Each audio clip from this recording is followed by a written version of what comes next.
It's November 23rd, 2019. This is Barack Lesnar bringing you a video today, Saturday. Uh, I know I said I would do it on Friday, but was incredibly swamped, and I figured with all of the games that were played yesterday, I would have a more jam-packed video for you. I may actually move the days in which I do this so it coincides more. The problem is when I do it Monday, Wednesday, Friday, then I'm following up Tuesday games. I'm following up Sunday games, and then I'm following up Thursday games, and those tend to be the lighter game nights, anyways. So I think it makes more sense. Monday, I guess, if I'm covering Saturday as well, it's not as bad. But in general, I may change the days in which I do this to Tuesday, so I can cover the Monday games, Thursday, so I can cover the Wednesday games, and perhaps Saturday, like I'm doing right now. We will see. Appreciate you being flexible, but you're not here to listen to me ramble. You are here to discuss some transaction trends and some players that we can keep an eye on, see why they're being added, see why they're being dropped, using a tool you can find right here on Yahoo. Trying to make this as simple as possible for you. And I've been thinking since ultimately I do this for you guys. What are some video ideas, some concepts you would like to see, some subjects you would like to see discussed? Give me some ideas, things you think would be fun for me to discuss, to cover, to go over. Uh, I want you to provide me that feedback in the comments below. And please, again, subscribe if you haven't already. But immediately it sticks out to me, Davis Bertrand. He had 6 3-pointers his last game. The game before that, he had 4. The game before that, he had 5. He may be a low-key enough player where he's still available in your league. In very competitive leagues, he's probably been gone for a while now. But chances are you may be able to find him on the waiver wire. And if you want a big man who isn't going to get you many blocks, but can explode for 5, 4, 6 3-pointers like you're seeing here, sprinkle in a few assists and rebounds, he's definitely somebody you want to consider. Scalabagir, I know he's someone I've mentioned before. He's had games like this in the past. I remember when the Kings would play him when they were tanking, and they'd play him at the end of the year, and he could put up numbers like this. He got 28 minutes the last game. The Blazers are hurting for forward depth. Now, don't drop anyone too valuable to pick him up. But if he's going to get minutes above 25 consistently, he can produce. Now, the question is, will he get those minutes? With the amount of injuries hitting the Blazers right now, especially their forward rotation, it's a possibility. Keep an eye on him at the very least. DeAndre Hunter has had 2 good games in a row. While his field goal percentage wasn't very high, he did have 35 minutes, scored 18 points, had 4 assists. And the Hawks are going to give this guy a ton of minutes. He has a lot of upside. I'd prefer to have him in a 14-team league or deeper. I don't think I want him in a 12-team league just yet. But the upside for him is definitely there. Aaron Holiday's getting some pickups, and the younger brother of Drew Holiday also plays with his brother on the team. 24 points, 13 assists, 4 3-pointers.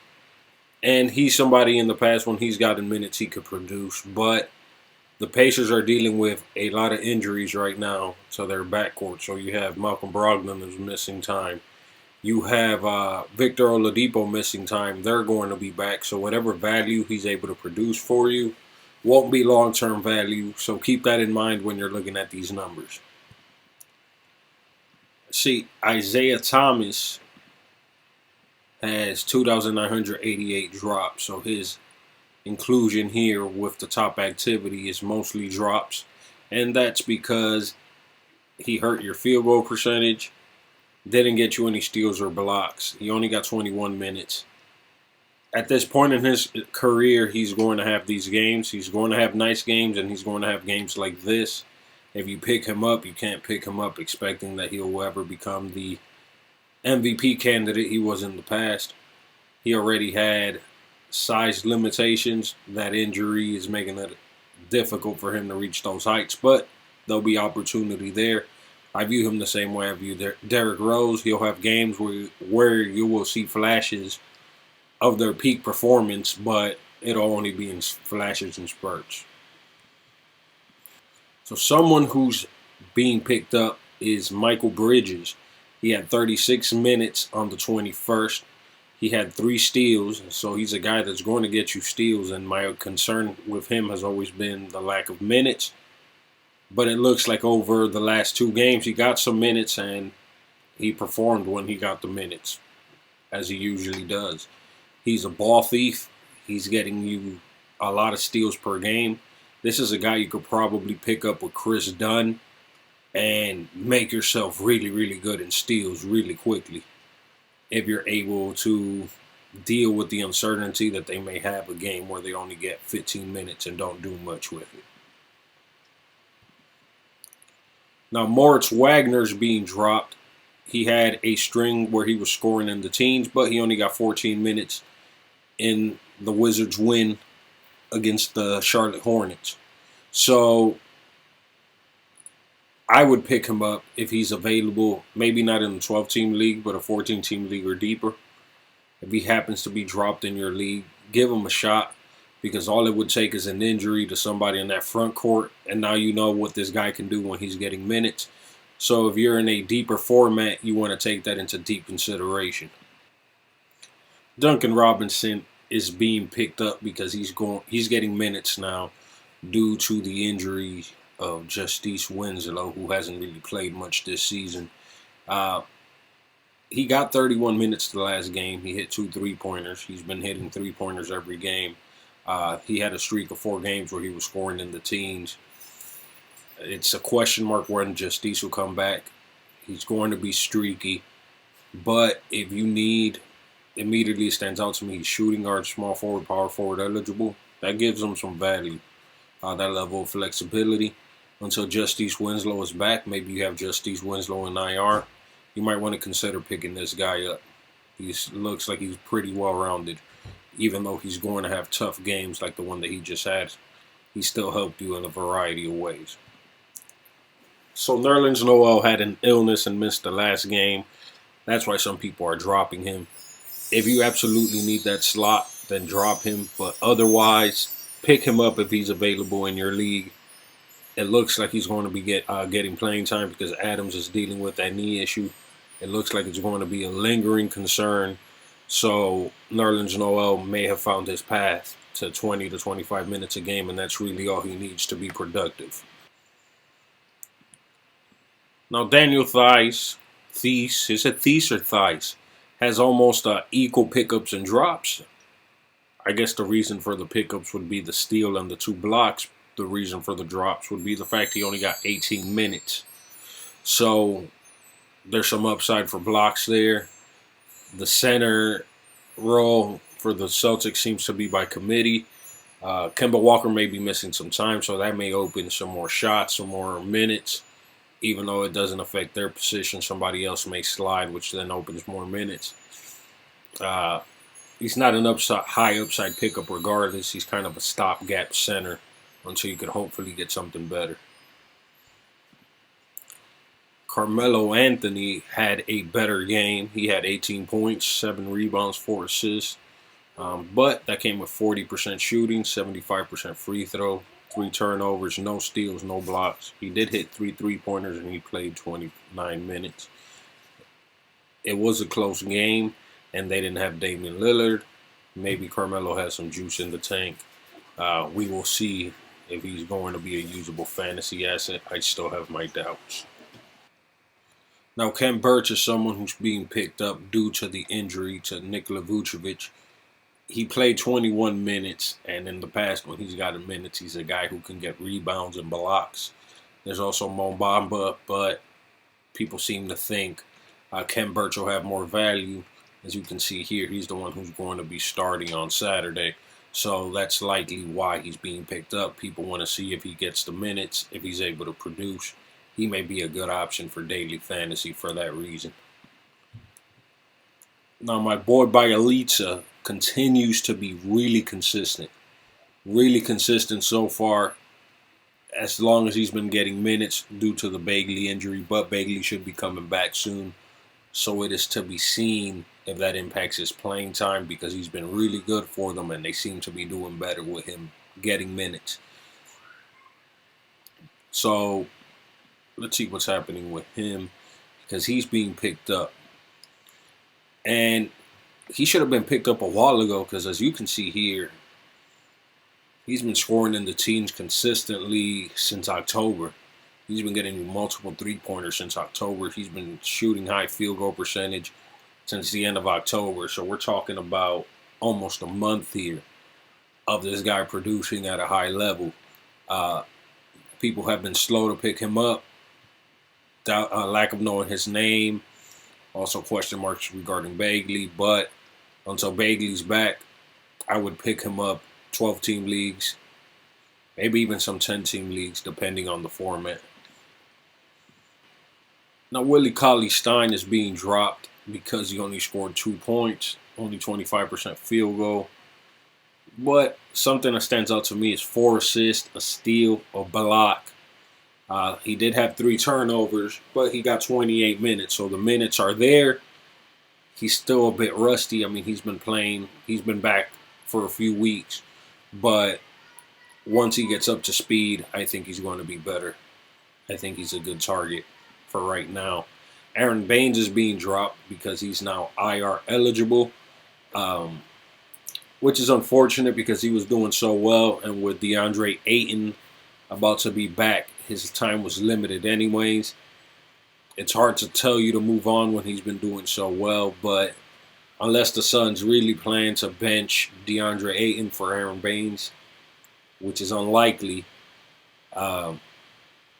his value has a time limit as is. So if he's missing games with injuries, it may be time to move on if you don't have the space to put him in the IR. Kenrich Williams is a player who's consistently getting minutes because of the injuries to the Pelicans.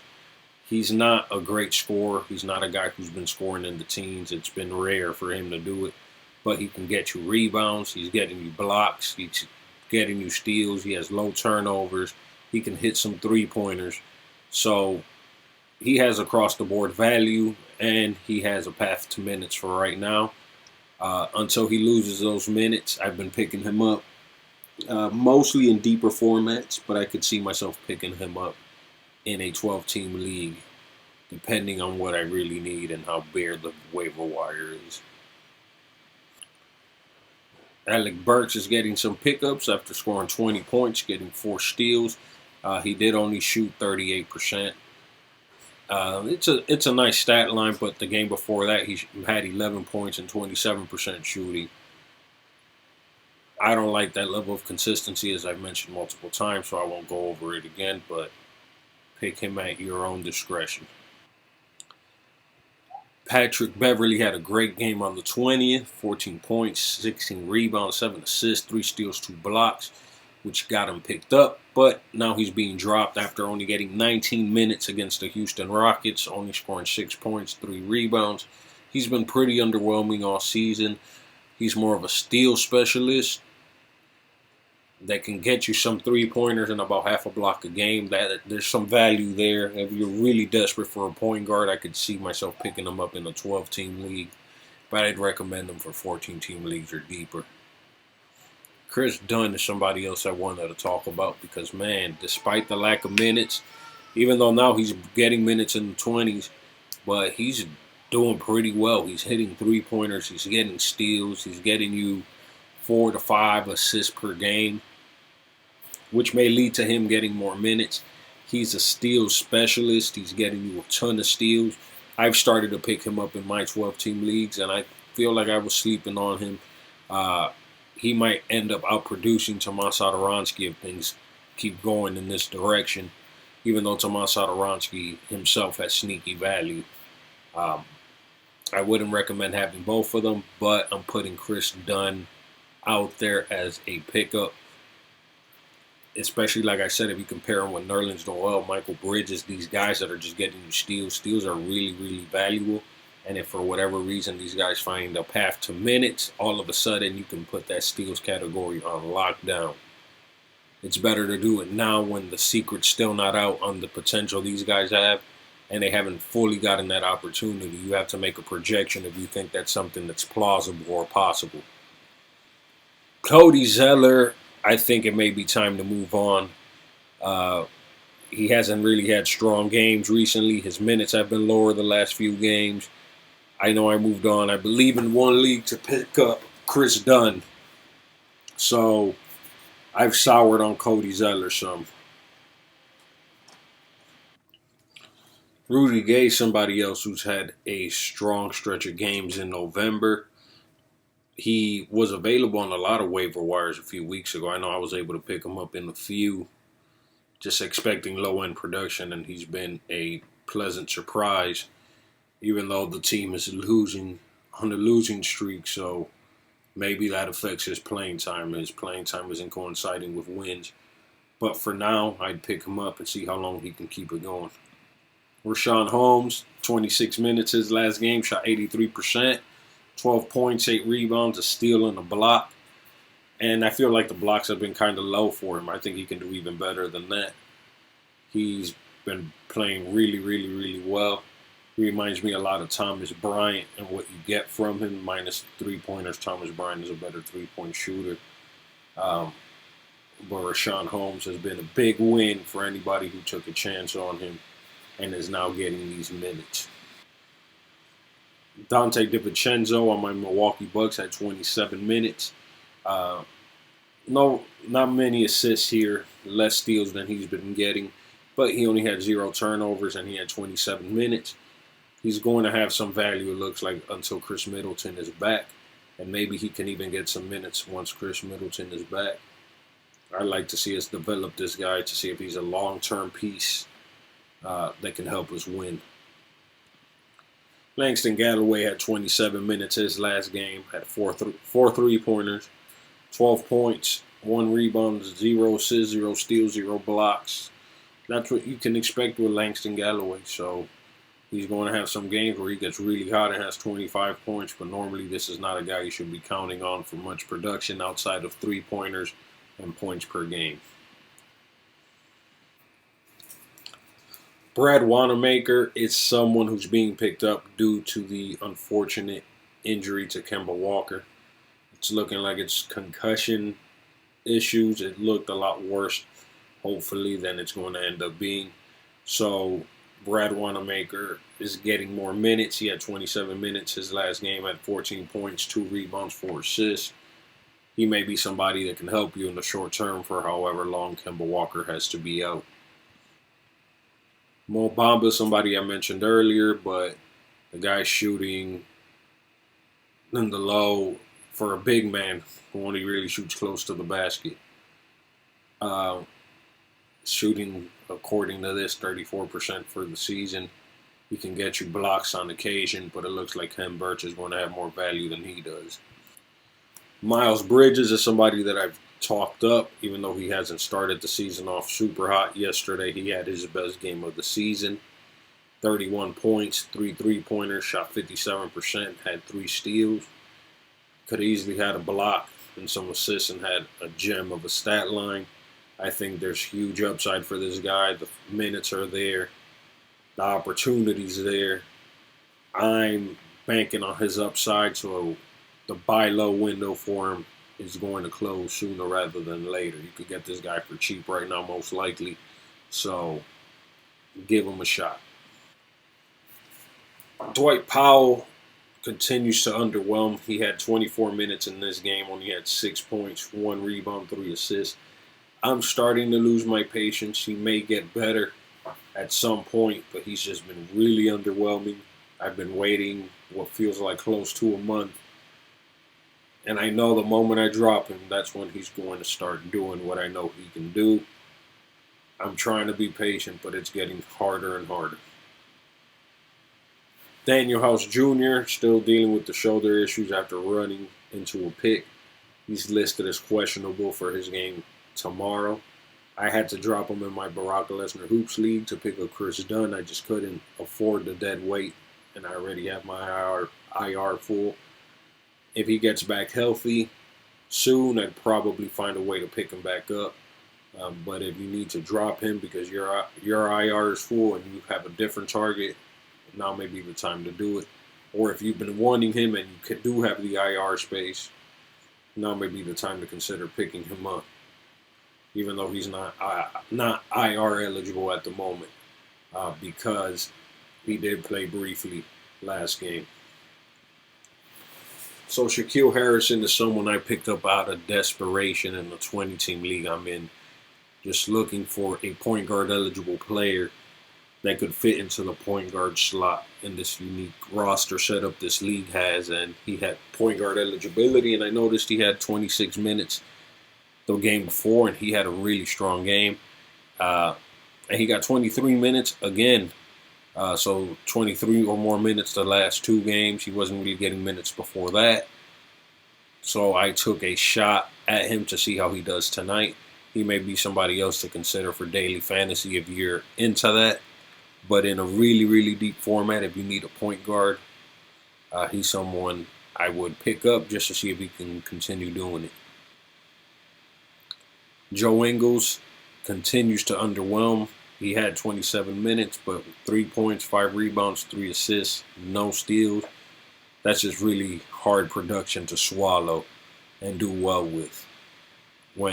If you drop a person and then you pick up somebody else, get those 4 games and they're scoring 12 points instead of this 3 points, that just adds up. He's really underwhelming right now. Speaking of underwhelming, Jordan Clarkson had 0 points, only 15 minutes in this blowout. It could have been related to the blowout. The last 2 games, they've been blown out of the arena. But still, he already has limited upside, so if he's not going to be getting minutes consistently, he's somebody I would move on from if there are better options. Terrence Ross is somebody else who has some movement because of the injury to Nikola Vucevic.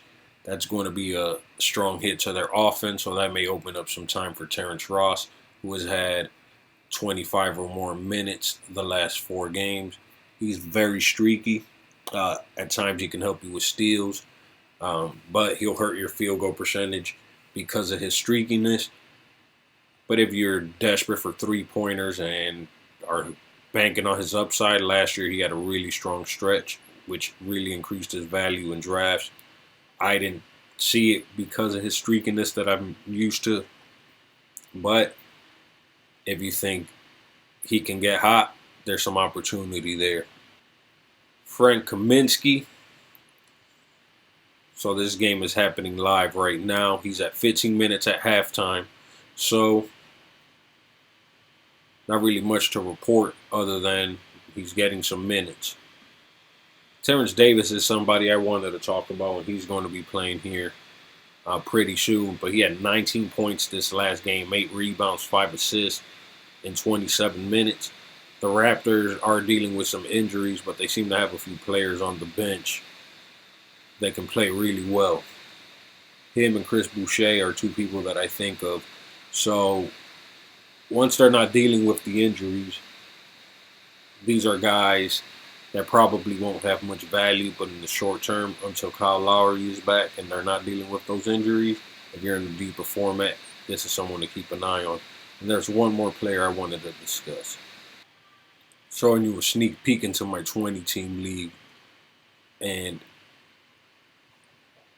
this is someone I have in my 20-team league. And he's had a strong few games. He plays center. He's a big man for the Hawks. And he's been getting minutes because of John Collins being injured. But with him being young, having some upside, there may be some minutes there for him. Alex Len is a scrub.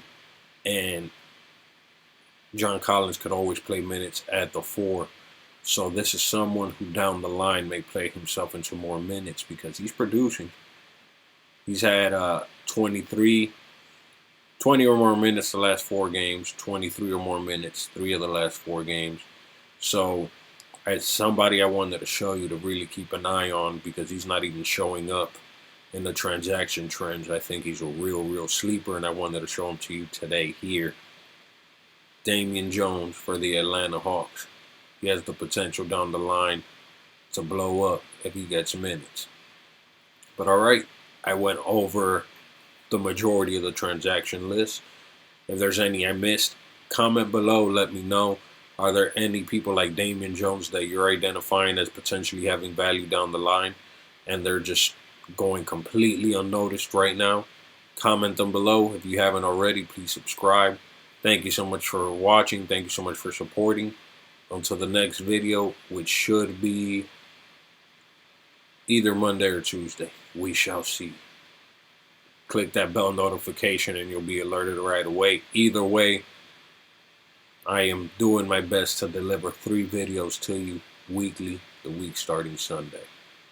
Alright guys, take care. Until next time, this is Brock Lesnar. See ya.